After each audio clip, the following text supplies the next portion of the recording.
Good morning. Yes, it is morning still in the UK. Good morning, good afternoon, good evening. My name is June Allen, and I am a racial trauma therapist, and I'm a business coach and retreat facilitator, and I am the founder of the Art of Greatness at juneallen.net.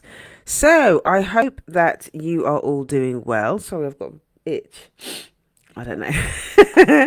I hope you're doing okay. So today I want to talk to you about sleep procrastination. Okay, it's come up quite a lot in sessions with my clients over the last couple of weeks. So I just thought, you know what, let me just do a live stream on this because this is something that I think goes on quite a lot in our community, and I know that I used to suffer with this.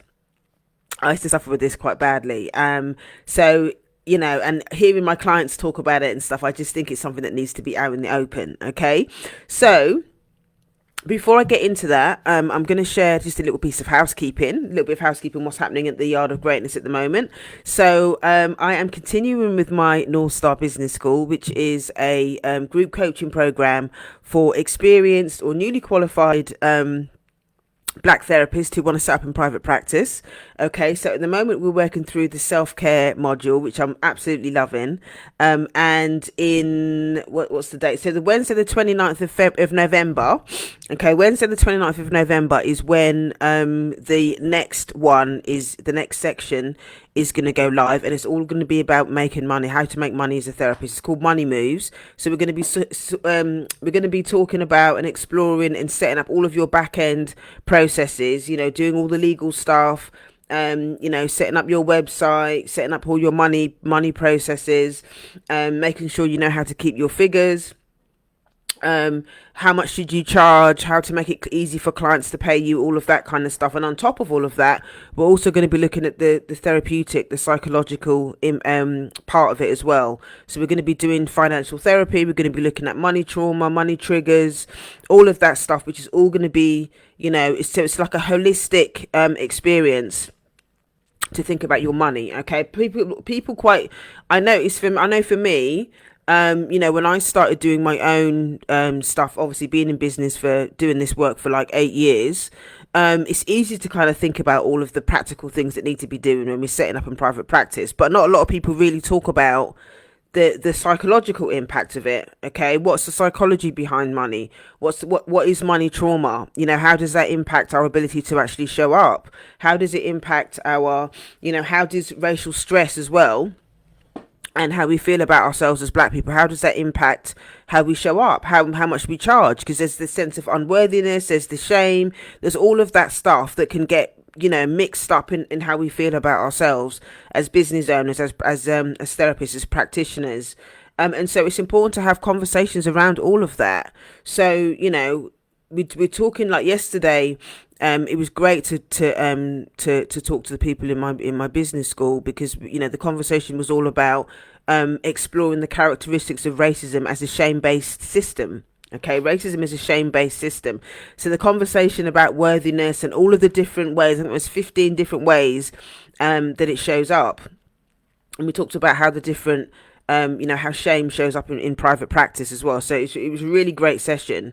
So we're going to be continuing that conversation as it relates to money specifically. Okay, so if you're interested in joining the business school for this coaching program, it's over the winter term. It's a nine weeks, 9 sessions over 9 weeks. There's obviously a little break in the middle because of Christmas.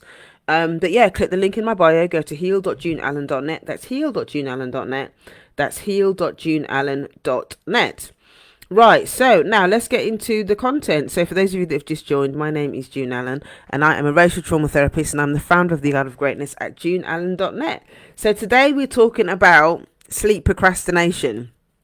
Okay, are you that person that spends ages procrastinating, can't go, you're tired, you got to get up in the morning, but yet you tend to end up scrolling on your phone, you're on your computer, you're doing one more thing on your to-do list, and you just can't seem to get yourself to go to bed. Okay, it might sound really simple, because when I used to talk to people about this, people would say to me, well, just go to bed, just go to bed, just just put your turn your phone off and go to bed. But there was a compulsion to it. There was something. It wasn't as simple as that, and I couldn't quite articulate what was going on. So when I started hearing my clients talking about it, and obviously over the years, I now understand that there's so many different parts to it. It's not just about putting your phone down and going to bed. So that's what I'm going to be talking about today. Okay, so if you're that person that finds it really difficult to kind of to switch off and go to bed, then this live stream is for you. If you know anyone else that you think might be, that identifies that you think might be interested in this, then please share it with them, tag them, and yeah, get them to come to the live stream. Right, so let's talk about why. Okay, why do people do this? So the first reason is, quite often, is because there's so much stuff going on during the day that we don't feel like we have any control or autonomy or agency over the responsibilities that we have during the day. So when it comes to nighttime, it's like it's the only time of the day where you feel like you got time to yourself. Okay, this is very common with parents. I know that I've done it as a parent. It's very common with people that have a lot of responsibilities during the day. If you got, maybe you're caring for somebody else, maybe you're not a parent, maybe you're a carer. But whatever it is, maybe you've got a lot of work stress and stuff like that. If you've got a lot of stuff going on during the day, that feels really overwhelming for you. Maybe you're staying up late at night is a way that you gain some sort of control over your day. You gain some sort of autonomy over the day by doing that. Okay. So think about that. Think about it. If it's, what does your day look like at the moment? Do you feel really overwhelmed when you get up in the morning and you look at your calendar? Do it really feel like overwhelming? So, really think about how that impacts when you get home, because sometimes and it doesn't, just from what I've spoken to my clients about and my own experience, it didn't seem to matter how exhausted and knackered I was. I still just did not want to go to bed. I was still looking for other things to do, and I just couldn't go to bed. It's really difficult. Okay, so the other thing that is to think about is, are you kind of getting enough relaxation time? Are you getting enough relaxation time? Or are you getting enough time on your own? Are you getting enough time on your own? Because it might be when you come home from work and you've got stuff going on, you've got people to feed, you've got this, that, and the other responsibility and whatnot, but you're not getting enough solitude time. So at night, it's late, everything's shut down, it's dark, it's just you and your screen. It's just you and your screen. Okay, so not only are you trying to maintain some sort of control over the busyness and the weight of the responsibilities that you have during the day, but it's also about you having time for yourself. It's about you having unstructured time where it's absolutely your time. So you're there scrolling or doing whatever you're doing, but it's time for yourself. You've got nobody tugging at your jacket saying, "Can you come and do this?" or "I'm hungry," or whatever. If you've got children or whatever, you've got nobody else putting expectations on you to do anything else. So you stay up because it's you time. It's time for you to be with yourself and do whatever you want to do. Okay. So the third reason that we might do this is escapism. It's escapism as well. So it's about taking back control. It's about desired you time, and it's also about escapism. Now, maybe the stuff that you have to deal with during the day is really painful. It's really, really painful, and it could be part of parenting. Maybe you're a single parent. I know that when I was, I think that single parenting was part of the reason that I did it. Not just the responsibilities of the tasks that I actually had to do, but the emotional labor that's also involved in being a single parent. They're having to remember all the dates and the anniversaries, and have you done the homework, and has your child got clean clothes, and what am I going to cook tomorrow, and are they okay? Are they worrying about this, that, and the other? Are they eating enough? There's so many different things. Are they making friends? There's so many different things about when you're parenting on your own, and the emotional labor that's involved in doing that. Sometimes it can be quite overwhelming at times, especially if you're not well, or if you're tired, or if you've got stuff going on that feels overwhelming, or if you don't have a support system, if you don't have friends and family that are helping you raise your child. It can be overwhelming to be a single parent and doing stuff, having to do stuff for your child all the time on your own. So the emotional weight of that can feel quite heavy. The emotional weight of that can be really, really hard. So then what happens then? The sleep procrastination then becomes your place of solitude. Even though you're tired, even though you're knackered, it's the only place that you have. It's your only time during the day, okay, that you really feel that you don't have any responsibilities. Your child may have gone to bed, and so like when it's late at night, it's the only time that you really do have to yourself. It's the only time where you feel like you can breathe. It's the only time where you feel like you can breathe. And also, as black people, sometimes it can be the emotional labor as well of just living under the system can be quite intense. I literally came on, I haven't been on Instagram. I haven't got Instagram on my personal phone anymore, but I literally I came onto this phone, my work phone, and came onto Instagram. And within 5 minutes, I was just like, what the backside is going on? I'm seeing some young teen boy being manhandled by the police in Birmingham. And I'm seeing this other, there's another video of another black girl who got slapped by some teacher in Iceland, she's on some school trip. And it's just like, I literally logged onto Instagram, and within 5 minutes I saw these things. And so the weight of actually being a black person, living under this system, having to constantly witness abuse, okay, have to constantly witness abuse by people in positions of power, that is going to have an impact on how I feel about myself. That is going to have an impact on how you feel about yourself. That's going to have an impact on how you feel about living in a black body, existing in a black body. Okay. And so going to bed late at night, it's almost like, no one's going to trouble you. No one's going to trouble you late at night when you're in your bed, minding your own business, scrolling or doing whatever you're doing at night. You can watching Netflix or whatever it is.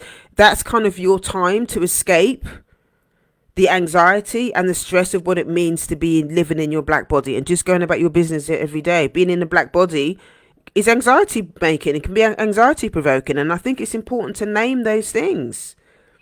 It's important to name those things because in that moment, unfortunately, if this is a pattern that you've got yourself into, the short-term gratification of being able to escape by staying up late, that's what's driving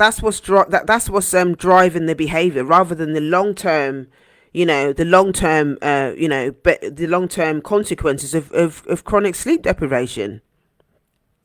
There's something about not really wanting to be fully present. There's something unsafe about not being fully present. And that's another thing that can drive this behavior. It's like, yes, you want time to yourself. You want to feel more in control. You want some more me time. You want to escape from stuff. But, at the end of the day, this is really going to have an impact in the long term. But none of those things, when in the moment you just want to escape. You just want to escape. You just want your own time. You just want some sort of autonomy. And you're not yet thinking about the long-term consequences of chronic sleep deprivation. When I think about this and how damaging it can be for the body, how damaging it can be for our psyche and stuff like that, it's sorry, let me just get a drink. Yeah, when you think about how damaging it is over time, there's a reason why sleep deprivation is a form of torture. Okay? There's a reason why sleep deprivation is a form of torture. And so when we're doing that to ourselves as well, yes, in the short term, it might be serving a purpose, but long term, it will have massive, massive consequences on our ability to function. Massive consequences on our ability to function.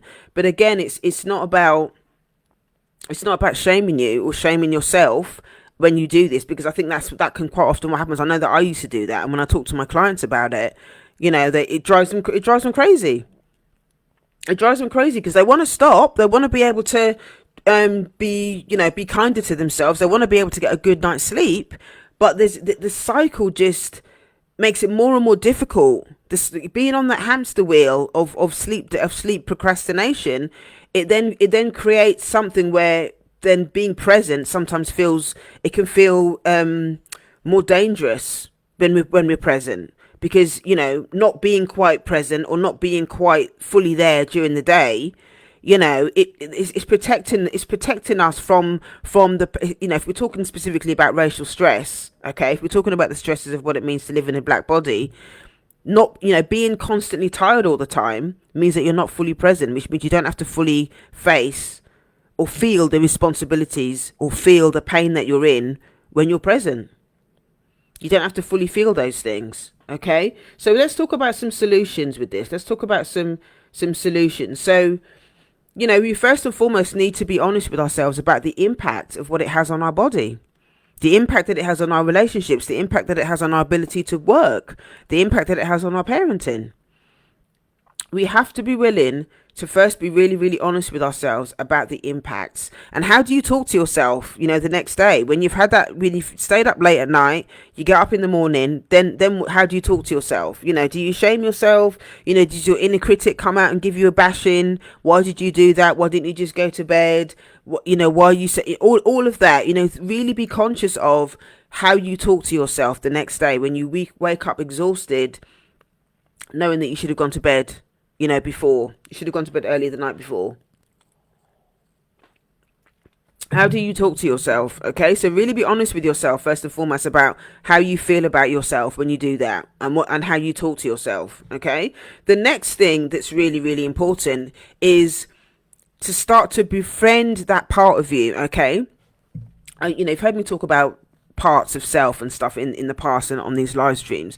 So there's an there's an ecosystem inside all of us of different parts. Okay, and those parts do different things. Sometimes they protect us, sometimes they look after us, sometimes they put out fires when there's loads of stuff going, when there's perceived threats and stuff like that. There's so many different parts that have got different roles. So it's about really thinking about the part of us that is doing this behavior. What is going on for that part? How does where in your body are you feeling that part? Is it heart level? Is it is it in your shoulders? Is it where are you actually feeling that part of yourself that wants to stay up all night? Okay, and think about is it trying to protect you? What's it trying to achieve? The part of you that wants to stay up, what exactly is it trying to achieve? Is it trying to find some more time to relax? Is it trying to protect you from the pain of what it means to be present? So it's staying up late so that you're numb, you're tired, and you're so numb that you can't really feel anything. Is it trying to protect you? Is it trying to achieve some sort of relaxation? It might be other things, but these are just some of the things that have come up for me, and kind of as I was doing my when I'm talking to clients and stuff like that, this is some of the things what come out of it. Okay, you're trying to regain some time for yourself. What is that part hoping to achieve? Or is it trying to protect you from something? Okay, if it's because of your emotions and stuff like that, how does it, what are the feelings or emotions that you're trying to protect yourself from? Is it fear? Is this what are you afraid will happen if that part decides that if you end up getting a good night's sleep and you're more present during the day, then how are you going to feel? Okay, how are you going to feel if you actually get a good night's sleep? What is there something that you're afraid of on the other side of being present that you don't want to face? Maybe it is your responsibilities. Maybe it is how you feel in your black body. Maybe it is that your workplace or whatever it is. You don't quite want to be present. For what reason? Okay, what is the reason? And the other question to think about as well is another way to reframe it is what is it that feels so unsafe about going to bed? What is it that feels so unsafe about being present when you've had a good night's sleep? There's something about going to bed, there's something about being present, there's something about being your full self. It's like a what's the word I'm looking for? There's like a detachment. There's a detachment from yourself. There's a part of you that you're not, that you're trying to hide from. You know that it's damaging your body. You know that it's not good for your mind. You know that you can't function the next day because you're so tired. But yet there's something compulsive that is something compelling about staying up, even though you know that it's not going to serve you. Okay, it's something about that's not going to that's not serving you, but yet you still continue to do it. So you need to be clear with yourself and understand, or explore and be curious about, without judgment, what are you gaining from doing it? What are you getting out of it? Because there's a reason why you continue to do it, and there are reasons. There are going to be reasons why you do that. Okay, what do you get out of it? What do you get to be right about when you do that? When you do this behavior, what do you get to be right about? What pattern are you kind of recycling when you do that? Okay, it's really important to be able to think about these things. So yeah, so the but just thinking about another part of the body, not of the body, another part of your psyche. We've talked about the part that wants to stay up all night, okay, that doesn't want to go to sleep, and compulsively just wants to have its own time and all the rest of it. Think about the part of you that actually understands that actually you do want to sleep, the part of you that is really tired and is frustrated with the part of you that's trying to stay up. How does that relationship between those two parts, how does that play out? Is it an inner critic part and the part that wants to stay up, or is it the loving parent? Is it the loving parent that's trying to get the part that's staying up to go to bed? And if you can really tap into yourself, tap into that sacred part of yourself, the inner loving parent, tap into that part of yourself, and really think about how those two parts can work together, you may come to some sort of conclusion. Okay, and the sacred part of you, the part of you that really wants to be present, that really wants you to go to sleep, that really wants you to be well rested, you can begin to negotiate with the part of you that wants to stay up, and you ask yourself the question, what would a great sleep hygiene look like? What would boundaries look like around bed and sleep? What would it feel like to actually be well rested and really present in your body, and really standing in who you are as a human being, without all of the sabotage and the chaos and the drama that comes with being sleep deprived. And what goals can you set for yourself? What would they look like? How would you be? What type of person would you be if you were well rested, if you slept? And again, I want to reiterate that it's not always just as simple as people would just used to say to me, oh, just go to bed. It's not always as simple as that. It's really thinking about the part of you that keeps staying up and befriending that part. Okay, befriending that part and asking that part, what does that part need? If it is, more time, if it is relaxation, if it is escapism, what other things can that part do, okay, to still get those needs met, but doing it in a way that's not going to sabotage your sleep?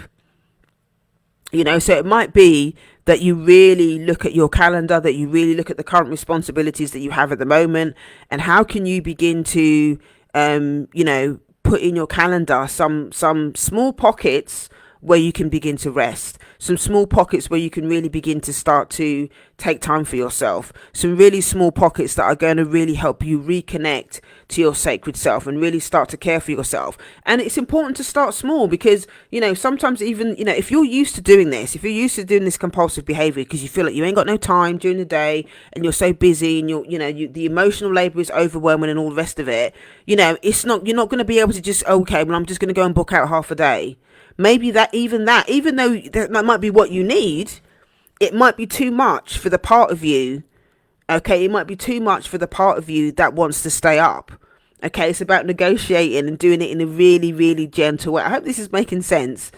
But it's about doing it in a really, really gentle way so that you can really start to understand and befriend that part and make the transition in a really gentle way. So it might be, as an example, it might be that you just take 10 minutes to walk around the block.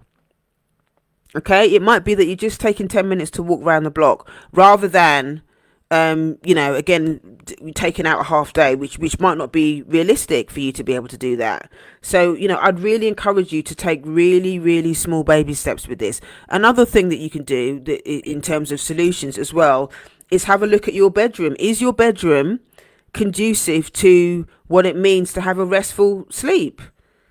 There shouldn't be any, you should really think about what, if you've got screens in there, if you've got an office in your bedroom, if you've got too many busy things going on in your bedroom, if you've got clutter in there, if you've got washing from the last 2 weeks or last month or whatever in your bedroom, is all of this stuff conducive to having a restful, peaceful sleep? And think about what rest means for you, and then implement what needs to be implemented in your bedroom. Change some stuff around, move the bed around, change the position. Maybe, if it's maybe against the wall where there's noisy stuff going on in the bedroom next door or whatever, think about that. Think about the positioning of your bed. Think about the furniture that you've got in your bedroom. Think about the pictures and stuff that you've got on your wall. Is all of this stuff conducive to you having a really good night's sleep? What about smells? Can you maybe have, maybe you could burn some incense. Think about your routines and stuff like that. Your sleep hygiene before you go to bed. Are you sort of like scrolling on your phone, right up until the last minute when you put your head down? Do you want to put a boundary in where actually you're not going to have your phone in your bedroom anymore? Think about all of these things. What about what you've actually got on your bed? Is the other sheets and stuff that you got on your bed, are they a bit grubby? Are they a bit jacked up? Do you need some new sheets? Do you need some really nice new fluffy blankets and stuff like that on your bed so that you actually look forward to going to bed? Think about, your sleep hygiene and making sure that your routine and your actual bedroom itself is really conducive to you going to bed. And then obviously thinking about your mindset. Maybe start to, you might be maybe an hour or so before you think about going to bed, is to start to communicate with that part of you that wants to stay up, and start having a conversation with that part of yourself, saying, okay, I'm going to be going to bed in about an hour, and talk to that part. How does that feel? It might talk about, oh, maybe it's a bit anxious, or maybe it's starting to, make lists about all the stuff that you need to be doing, or maybe, oh, I'd like to have an extra half an hour. Communicate without judgment with that part. Okay, communicate without judgment with that part that wants to stay up late, and maybe you can renegotiate with that part as well, and say, okay, well, I am really tired. The sacred part of you is like, I'm really tired. I really need to go to sleep.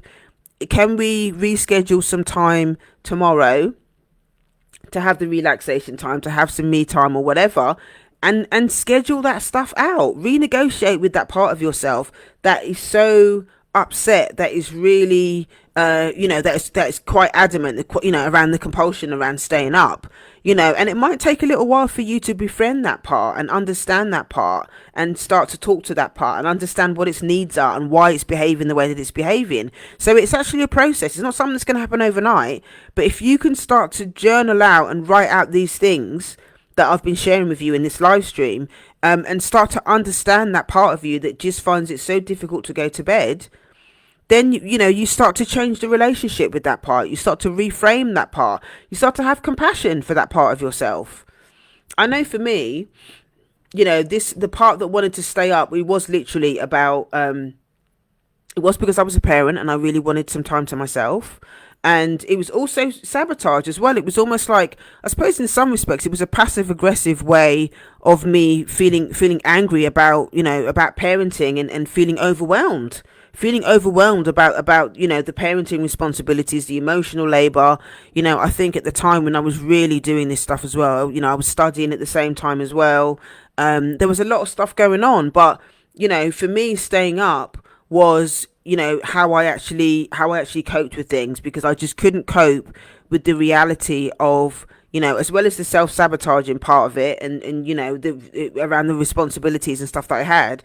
But it was also about avoidance of not wanting to feel the weight of all the responsibilities that I had to live with, if I was fully present. I was so overwhelmed by so many different things, I didn't know how to deal with it. So I just, being present for me just didn't feel, I didn't feel safe about being fully present, because I did, the responsibility was just too much. And I thought, if I'm really present for all of this, I'm going to be so overwhelmed by it. So there was almost like an element of, well, I'll stay up late, and it wasn't a conscious thing. I'll stay up late, I'll do all this stuff, then I'm not going to be, totally present the next day, which works for me. It's like a numbing tool. It ended up being a numbing tool, So, I understand all of this stuff now. So now, I have a different relationship with that part of myself, and I'm able to have a different type of conversation with that part, so that I can start to negotiate how I'm gonna, how my sleep is. And sometimes it's not perfect. Sometimes it will crop up, and especially when I'm triggered by certain things, or if I'm feeling overwhelmed. If I'm feeling overwhelmed by stuff that I have to do during the day, that part can pop up every now and then and start to run around and start taking over things, and I can start staying up late. But the difference now is that I understand that is a part that is basically trying to put out fires and trying to protect me from feeling the weight of responsibility during the day and all of that. So I now understand that part of myself a lot better, and it does. So it's no longer driving the bus. I can take that part by the hand, and understand what it's trying to do, but not allow it to kind of ruin my sleep and all of that kind of stuff. Or it doesn't get to the point where things get so bad where I'm so exhausted, that I don't know what I'm doing. So yeah, it's really about shifting the relationship with that part of yourself. Okay, it's really about shifting the relationship with that part of yourself. So that's it for today's session. I hope that was helpful. I know I was rambling in parts, and sometimes I feel like my menopausal brain wasn't quite connecting. But yeah, I hope you found that useful. And if you're struggling with sleep procrastination, and you want to work with me one-on-one about this, maybe there's stress and stuff like that going on, that you just feel so overwhelmed, and you need support with the stress that you're dealing with on a daily basis. I do have some spaces, some one-to-one slots available. You can click the link in my bio, go to heal.juneallen.net. That's heal.juneallen.net. That's heal.juneallen.net. Again, if you want to join me for the business school as well, you could do that. Again, there's also just talking about the holidays and stuff like that as well. I am going to be putting on a workshop in December, which is going to be about hi Marie, thanks for joining. A workshop that is going to be about, if you struggle during the holidays, if you're estranged from family members, if you find holidays and the Christmas period really painful and you need support and all that kind of stuff, I am going to be putting on some workshops and stuff like that around support with that. So stay tuned for that. If you click the link in my bio and sign up for the mailing list, obviously you'll hear about all of that stuff on my mailing list as well. Okay, so that's it for today. If you've got any questions about anything that I've shared today about sleep procrastination, you can drop a comment in the comments, or send me a DM, or you can email me info@artofgreatness.com. Okay, so have a good day, and I will see you next time. Thanks for joining. Bye.